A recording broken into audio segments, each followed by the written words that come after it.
Kaibigang dolphin o ating alagaan, kaibigang dolphin o ating ingatan. Kilala sa tawag na lumba-lumba, ang dolphin mabilis lumangoy. Sila'y palakaibigan at matalino, at pandinig nila ay sobrang talas. Kaibigang dolphin o ating alagaan, kaibigang dolphin o ating ingatan.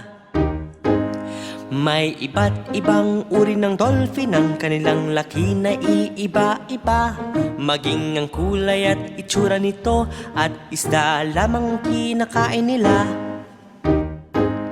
Kaibigang dolphin o ating alagaan, kaibigang dolphin o ating ingatan.